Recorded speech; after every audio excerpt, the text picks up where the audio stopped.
সালে পিকাসো থেকে van গগ, Renoir থেকে রেমব্রান্ড, সপ্তম রিচার্ড, ফিট উইলিয়াম ব্রিটেনে আধুনিক এবং পুরনো শিল্পের একত্রিত সংগ্রহশালা নির্মাণ করেছিলেন সযত্নে।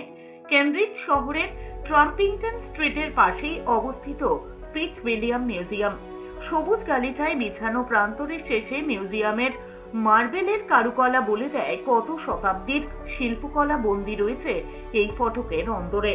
ফিট উইলিয়ামের মিউজিয়ামের অন্দরে বর্তমানে 5টি বিভাগ রয়েছে। তাদের মধ্যে ফলিস, মুদ্রা, পুরাতত্ত্ব, অঙ্কন, ভাস্কর্য সবই রয়েছে ভিন্ন সভ্যতার সাক্ষী হয়ে। ইউরোপীয় মৃৎশিল্পের সাথে কাঁচের মেলানো মিশ্রণ রয়েছে এই মিউজিয়ামের অলিন্দে। চিত্রশিল্পের অপূর্ব নিদর্শন রয়েছে এখানে। ফিট উইলিয়াম মিউজিয়ামের সামনে দরজার ঠিক পাশে রয়েছে দুটো সিংহের মুখ। এই সিংহ এদেশের নাকি একসময় স্থাপত্যের একটি বিশেষ নিদর্শন ছিল।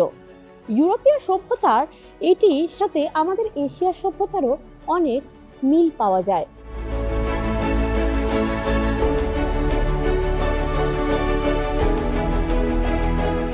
ফিট উইলিয়াম এই মিউজিয়ামের অন্দরে 2006 সালের মিশরীয় সভ্যতার নিদর্শনকে এখানে স্থাপন করা হয়।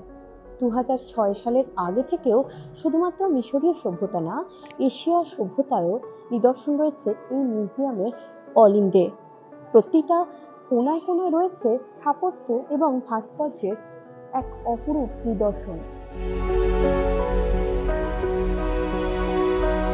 Everybody a book about freedom, Olivia লার্নিংয়ের এই বইটিতে এই মিউজিয়ামের সম্পর্কে অনেক তথ্য পাওয়া যায়।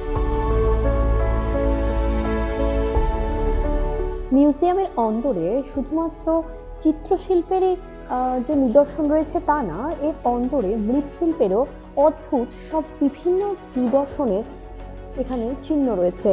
যেমন এই দেশের পর্তুগিজ থেকে শুরু করে ডাচ এবং চায়না সমস্ত দেশের মৃৎশিল্পের একটি বিশেষ আকর্ষণের জায়গা এটি।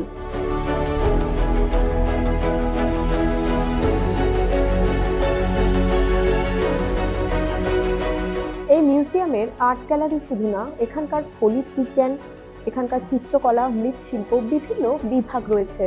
স্যার জন টমাস টেলির একাধিক বিবরণ, বইয়ের মধ্যে একাধিক বিবরণের চিত্র রয়েছে এই মিউজিয়ামের। মিউজিয়ামের প্রতিটা কোনায় কোনায় শিল্প এবং সংস্কৃতির ছোঁয়া রয়েছে ভীষণভাবে বর্তমান।